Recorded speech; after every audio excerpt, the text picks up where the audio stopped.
이번 시간은 142페이지 급수설비 파트 보도록 하겠습니다. 자, 먼저 1번에 음료수의 정화법 중 물속에 분해되어 있는 철분이나 암모니아, 항화수소, 탄산가스 등 유해가스를 제거하는 이런 방법으로 옳은 것. 이것은 포기법이라 보시면 되죠.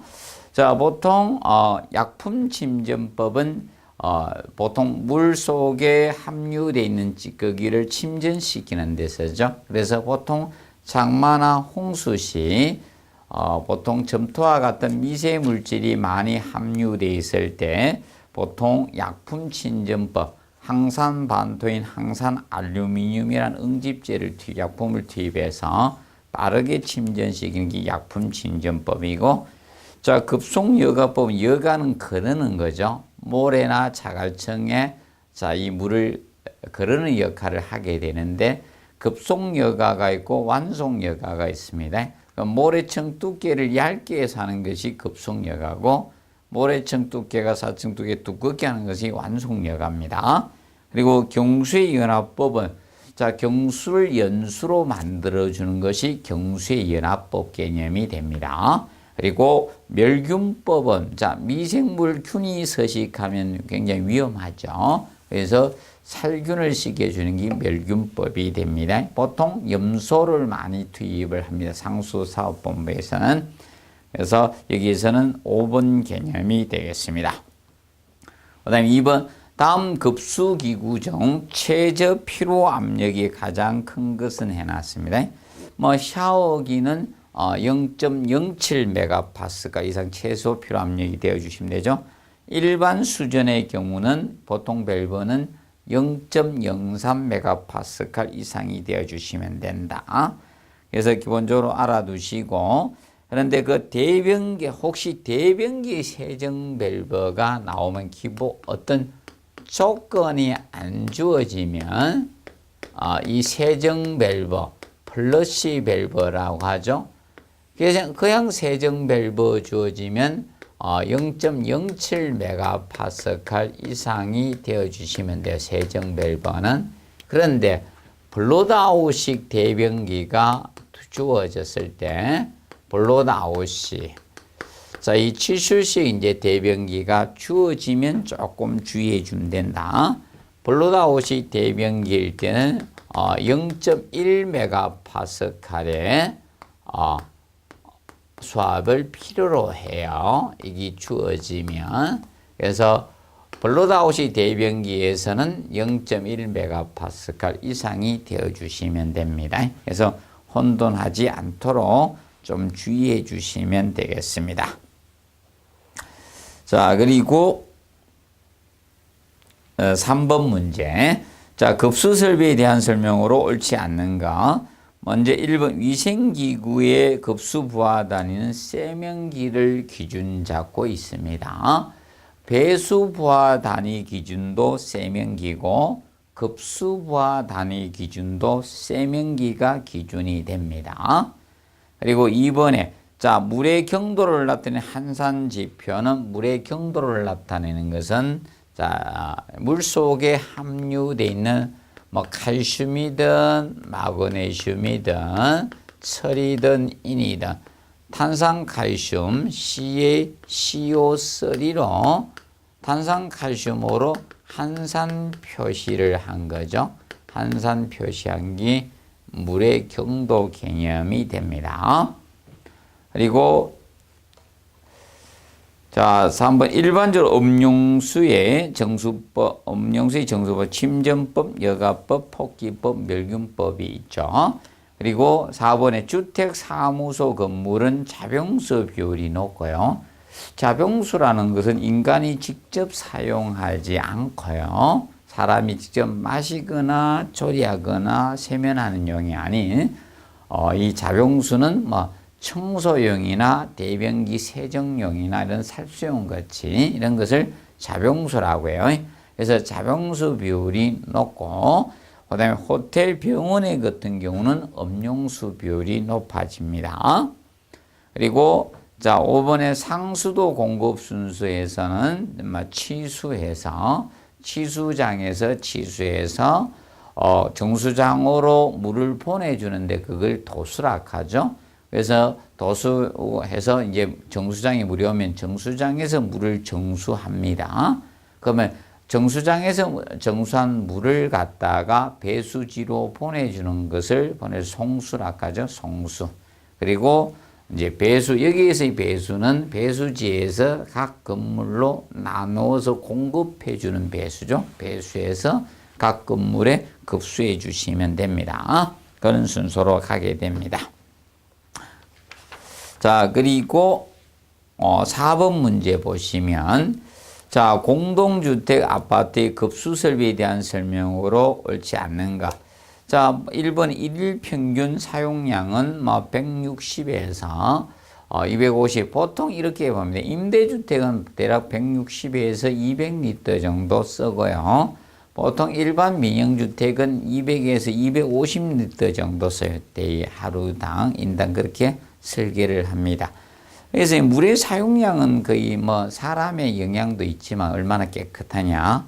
기본적으로 소독 수준하고 물의 사용량은 약간 관계가 있습니다. 옛날 우리 못 살 때는 물을 안 썼어요. 6, 70년도 이럴 때 물 거의 안 썼죠. 사용량 줄었어요. 중국도 물 사용 적도 자꾸 많아지잖아요. 사라지면서. 그래서 약간 관계가 있고요. 그 다음에 2번에 급수 설계 시 최상층 기준으로 최소 필요 압력을 결정을 합니다. 항상 최상층 기준이 돼요.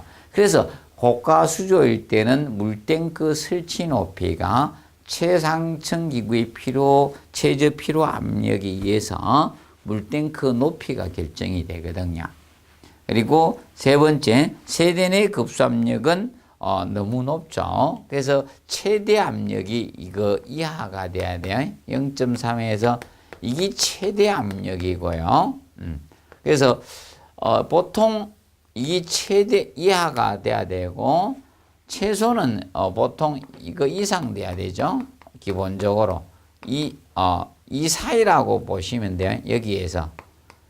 여기에서 이 사이 범주에 들어가면 돼요. 이 사이 범주 0.1메가파스칼에서 이 사이에 압력, 너무 압력이 낮아도 사용하기가 좀 힘들어요. 그래서 대략 이 사이라고 보시면 되겠습니다.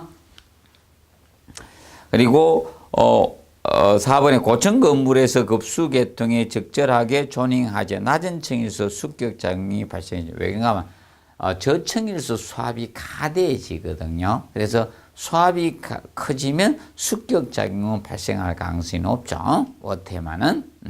그리고 저수조의 재질은 위생진 점에서 FRP나 스테인리스 이런 것들을 써주는 게 좋죠. 왜냐하면 일반 강간이나 이런 걸 쓰게 되면 부식 당하잖아요. 그럼 수질이 오염될 수 있다. 그래서 그런 계통으로 해주라는 겁니다. 봐두시고. 그 다음에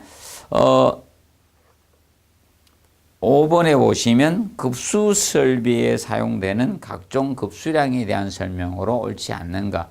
자, 먼저 1번에 시간 평균 예상 급수량은 급수 인입 간격이나 급수 탱크의 용량 또는 고가수조의 용량 산정 시 이용되는 것이 시간 평균 예상 급수량이 됩니다. 그래서 시간 평균 예상 급수량은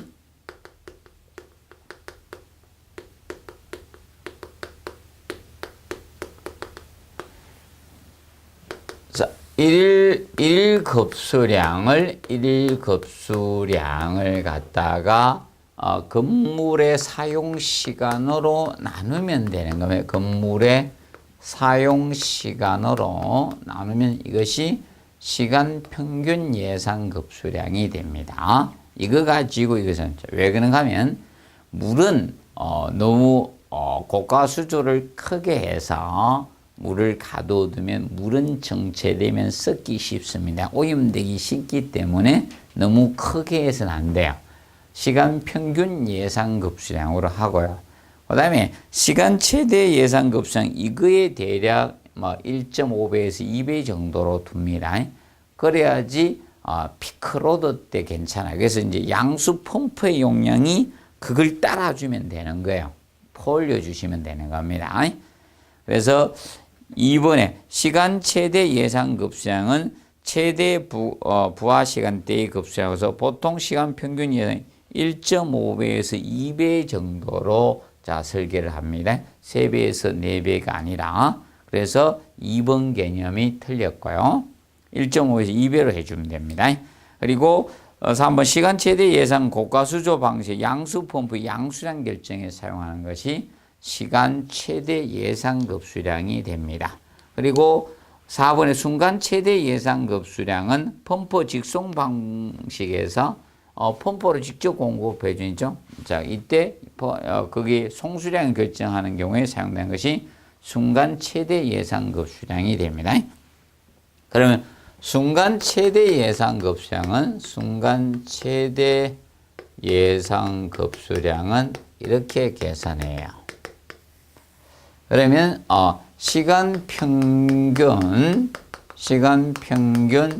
예상 급수량 곱하기 3에서 4배로 곱해서 4배를 곱해서 4배를 해서 여기에다가 순간이니까 시간이 아니니까 1시간은 60분이니까 65로 나눠지면 이것이 순간 최대 예상 급수량이 돼요. 그러면 펌프 직송 방식은 펌프로 무조건 풀어야 되거든요. 그래서 순간 최대 예상 급수량을 구하게 되는 겁니다. 정리를 해 두시고. 그 다음에 5번에 학교나 영화관 등과 같이 휴식 시간 등의 단시간이 집중되는 곳에서는 급수 설비 설계 시 시간 최대 예상 급수량과 순간 최대 예상을 둘 다 고려를 해야 돼. 시간 최대하고 순간 최대를 동시에 고려해서 설계를 해주게 됩니다. 특히 영화관 한꺼번에 학교 한꺼번에 확 나오죠. 그럼 그때는 피크가 순간적으로 많이 걸리게 된다는 거죠. 봐두시면 됩니다.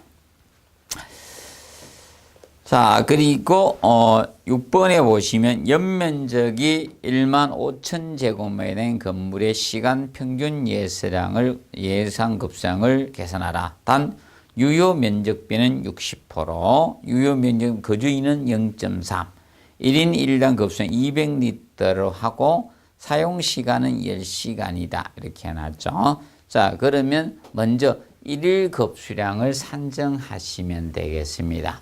1일 급수량은 부하량이니까 시간을 제한 나머지를 곱해 주시면 됩니다.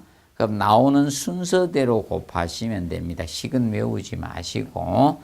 그러면 15,000제곱미터, 15,000 곱하기 나온 대로 곱하면 시간은 이걸 구하기 위해서 시간을 주어진 거예요. 사용 시간은 곱하면 안 됩니다. 그러면 유효 면적비 60%니까 수치하면 100%가 1이니까 0.6 순서대로 곱하세요. 거주 인원 연명 0.3인이죠. 0.3 면적당 0.3 그리고 1인 1당 200리터죠. 맞죠? 200리터로 대입을 해도 되고 답이 입방메다가 되니까 입방메다로 계산하시면 됩니다. 그러면 1세제곱미터가 바로 1000리터죠. 1000리터요. 1000kg이 되는 거죠. 물이 1000kg이요. 1톤 개념이 되는 거잖아요. 물은.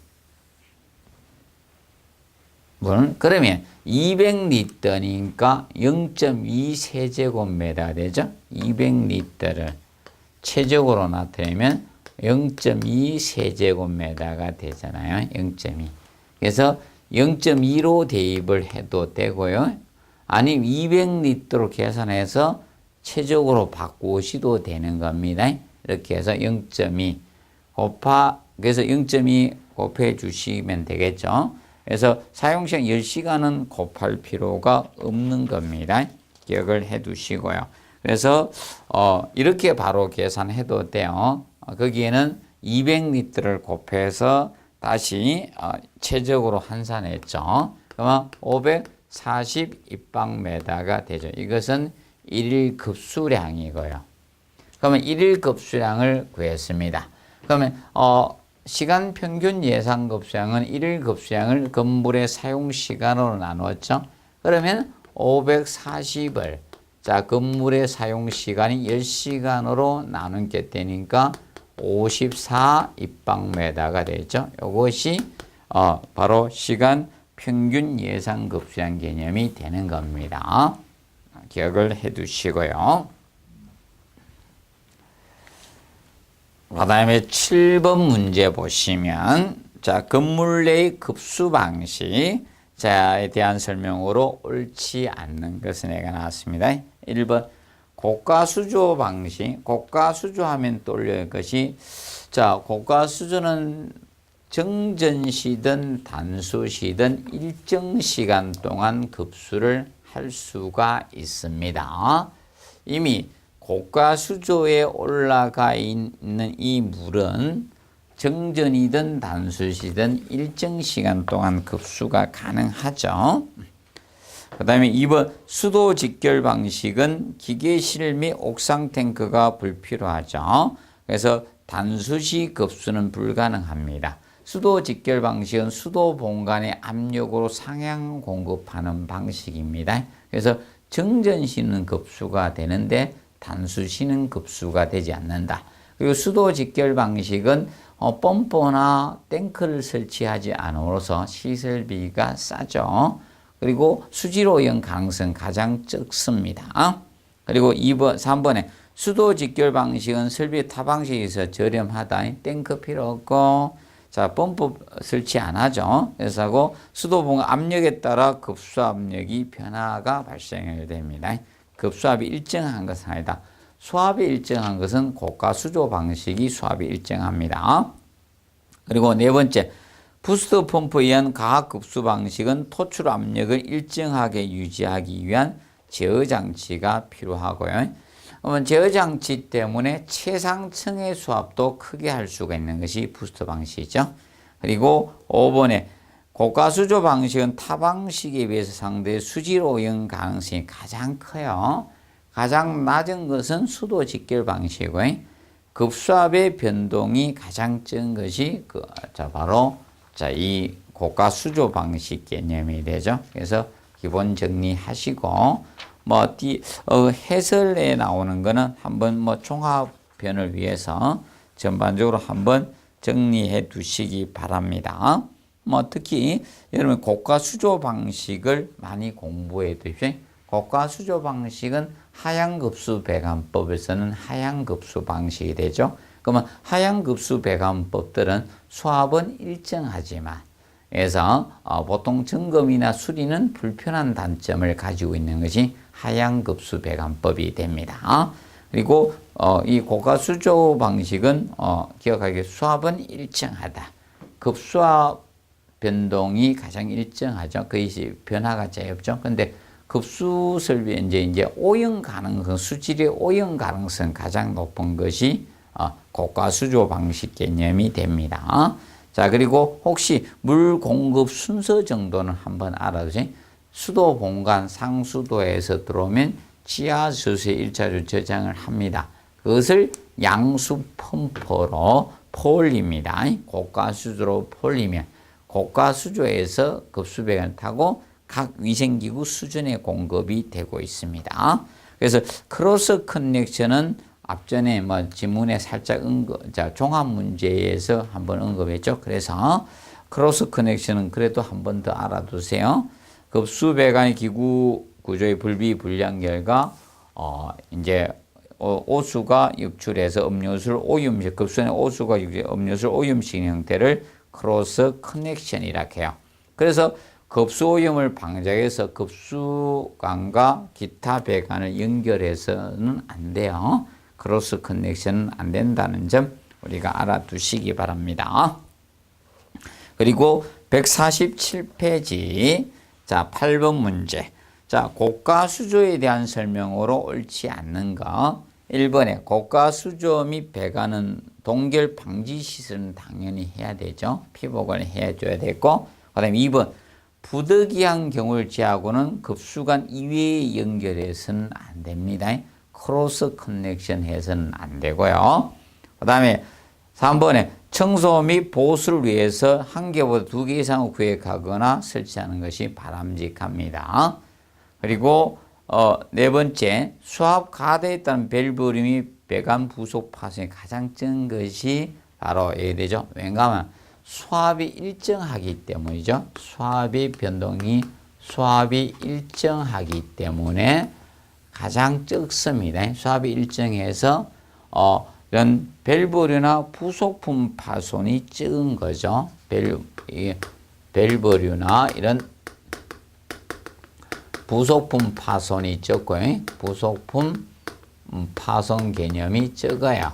적은 반면에 수압이 일정하다 보니까 세정 밸브 플러시 밸브입니다.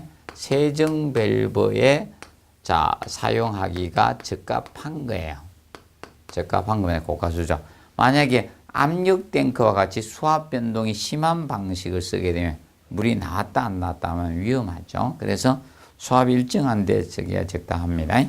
그 다음에 5번, 항상 일정한 수압 급수할 수 있는 것은 맞는데 단수시 급수가 불가능하다는 뜻이죠.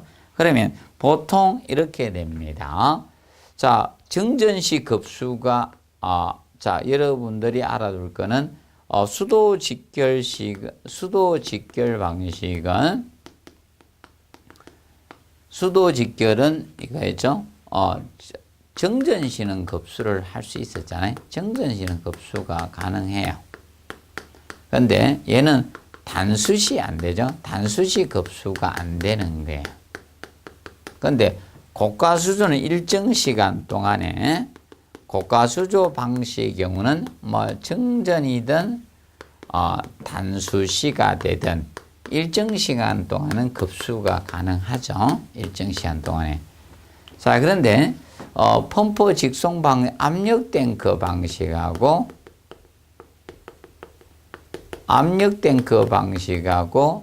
이 바로 부스 방식, 펌프 직송 방식.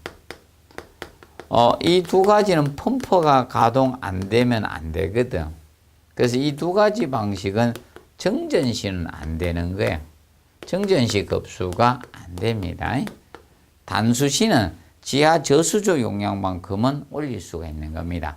그래서 얘들은 정전시는 안 되는 거예요.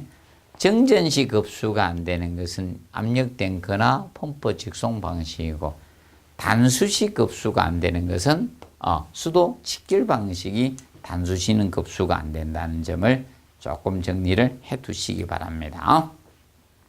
그리고 9번 문제 보시면 급수 설비에 관한 설명으로 옳지 않는 것은, 자, 먼저 1번에 넘친간 오버플로 파이프입니다. 자, 넘친간은 사실 고가수조 방식에서 이 고가수조의 탱크에 안전 수위를 확보할 목적으로 설치되는 게 고가 탱크죠. 고가 탱크 방식이 되는 겁니다.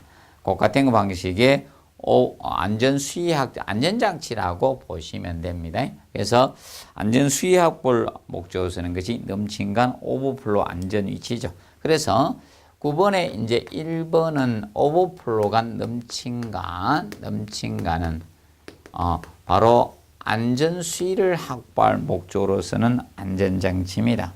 그래서 목적은 안전 수위 확보할 목적으로 설치가 되죠. 확보 목적이고. 그래서 넘친간은 양수 간격의 2배 이상으로 설계를 해요. 2배 이상으로 보통 간격을 설계를 합니다. 그리고 이 넘친간 오버플로 파이프는 넘쳐 흐른 물은 직접 배수를 하지 않고, 얘는 넘친간을 통해서 이 넘쳐 흐른 물은 이것은 간접 배수로 들어갑니다. 간접 배수.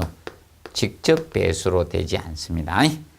그리고 2번에 고층 건물에서 급수 설비를 조닝하는 이유는 급수 압력이 균등하여 있죠. 그래서 존을 나누어서, 지역을 나누어서 우리가 공급해 주는 걸 급수 조닝이라 칭합니다. 그리고 세 번째, 하향 급수 배관 방식은 수리 점검이 불편하죠. 상향급수 배관법이 수리 점검이 편리를 합니다. 편리하고요. 상향이 하향은 수압이 일정하다는 것이 장점이고 수리 점검이 불편한 것이 단점 개념이 되는 겁니다. 그리고 네 번째, 급수 배관 내에 에어 챔버를 설치한 이유는 습격 작용을 에어 챔버는 자, 이거죠. 공기실이죠. 에어 챔버. 공기실 개념이 되죠. 이거는 워터에마 습격 작용을 방지하기 위해서 설치하는 겁니다. 그리고 5번에 급수 배관의 원심력 펌프를 말이죠. 급수 쪽은 거의 와금 펌프인 센츄리 퓨컬 펌프를 거의 사용을 하고 있습니다. 그러면 고가 수조 방식에서 예를 들어서 지하 저수지물을 고가 탱크로 올릴 때는 다단 터빈 펌프라는 원심력 펌프를 이용하고 있습니다. 그리고 10번에 과학 급수 방식, 부스 방식의 특징으로 옳지 않는 것. 자, 1번 급수량에 따라 펌프를 대수를 제한하는 정속 방식과 회전수를 제한하는 변속 방식이 가능하고요. 그 다음에 2번에 상향 급수 방식으로 최상층의 수압도 크게 할 수가 있습니다. 그리고 3번에 부하 설계의 기기 선정이 적절하지 못하면 에너지 낭비가 커지기 때문에 적절한 우리가 설계를 해 주셔야 됩니다. 네 번째, 부스 펌프 방식에서 고가 탱크를 병용해 사용하면 펌프에 고가 탱크는 설치를 안 합니다. 보안으로서 펌프에 이 보통 일반적인 부스트 방식인 펌프 직송 방식은 펌프로만 계속 공급하다 보니까 펌프의 단락 고장이 잦습니다. 이것을 보완하기 위해서 압력 탱크가 설치된 것을 보완을 하고 있죠. 병용해서 현재 사용을 하고 있습니다. 그거 혼돈하지 않도록 해두시면 되겠습니다. 그 다음에 11번 문제 보시면 11번에 고가수조 급수법에 관한 설명으로 옳지 않는 것은 1번에 고가수조 용량은 대규모 급수 설비는 1시간 최대 사용량의 보통 1시간 분량으로 이상으로 해주고 그다음에 2번 지하 저수조 용량은 고가수조와 같게 하거나 더 크게 하죠. 지하 저수조 용량이 좀 커지면 됩니다. 그리고 세 번째, 양수 펌프의 전동기 기동 장치는 마그넷 스위치가 주로 활용이 되고 있고요.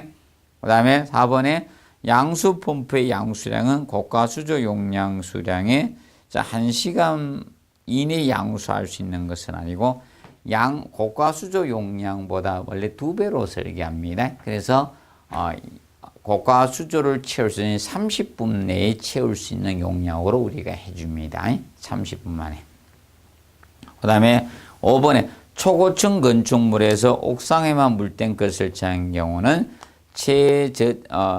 최저층에는 밸브 등의 부속품 파손이 고장이 나기 쉽죠. 그래서 저층부의 수압이 가대해지니까 고장 나기 쉽다는 거죠. 그래서 급수 조닝을 해서 존을 나누어 주는 것이 좋습니다.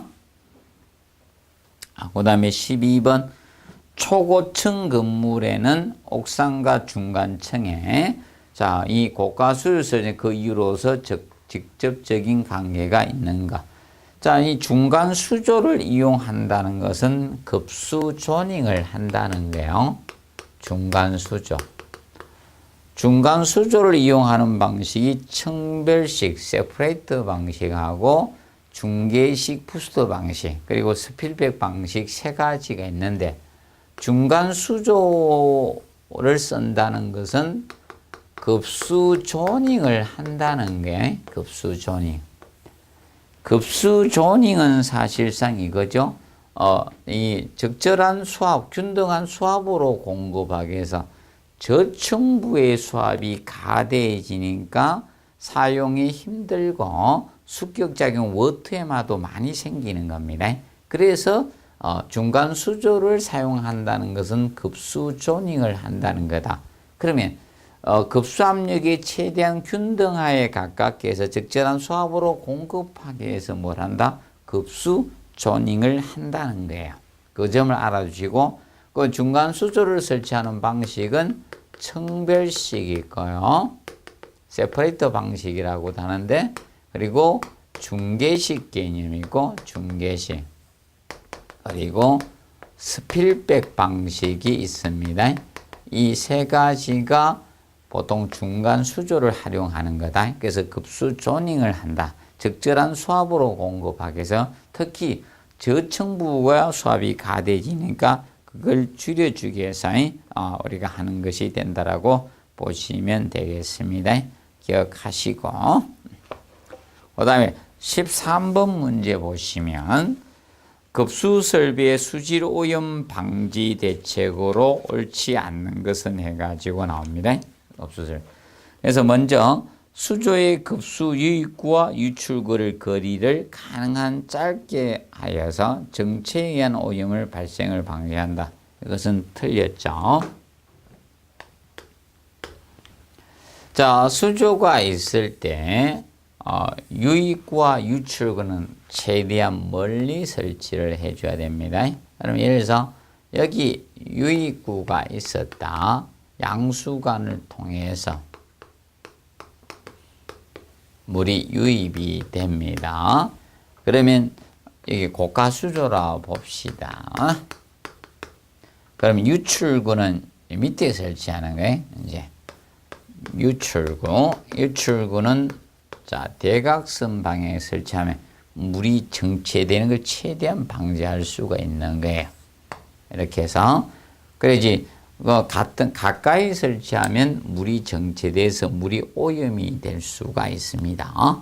그래서 1번 개념은 틀렸고 2번 자 크로스 커넥션을 발생하지 않도록 급수 배관해야 돼요. 급수 오염이 생기도록 급수관과 타 목적의 배관을 연결해서는 안 됩니다. 그리고 세 번째, 용존 산소염 부식 방지를 위해서 배관료는 부식에 강한 재료를 사용하도록 해주시고, 그래서 스테인리스 강간이나 이런 것을 적합하죠. 일반 아연 도금 강간 이런 거 오래 쓴 데는요, 옛날에 백간을 썼거든요. 강간이 에다 아연 도금한 것은 이게 오래된 아파트는 다 부식당해 있어요. 그래서 엄청난 경수를 드시고 계시는 거예요.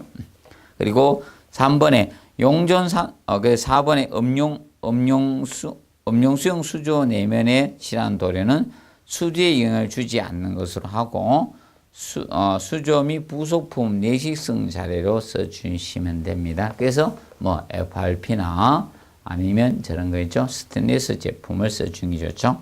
그리고 5번에 단수 발생 시 일시적인 부하로 인한 배수의 역류가 발생하지 않도록 토수구의 공간을 두거나 아니면 버큐um 브레이크를 설치하도록 해주면 된다. 버큐um 브레이크. 자, 버큐um 브레이크가 진공 방지기죠. 진공 방지기 또는 역류 방지기라고도 합니다.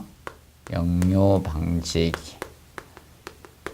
그래서 버큐um 브레이커. 옛날에 한번 나올 때 이렇게 출제되었었죠. 진공 브레이크 이렇게도 썼었습니다. 그래서 기억을 해 두시고 특히 세정 밸브 있죠. 세정 밸브하고 이제 이렇게 접촉됐을 때 대변기의 세정 밸브나 이런 것 접촉할 때는 진공 방지기 버큐um 브레이크를 설치해서 오수가 혹시 기구의 불비불량의 오수 역출해서 음료수가 오염되는 현상을 방지해 주도록 해 주셔야 됩니다. 그래서 이번 시간은 여기에서 마무리하고 나머지 문제는 다음 시간에 풀어보도록 하겠습니다. 수고하셨습니다.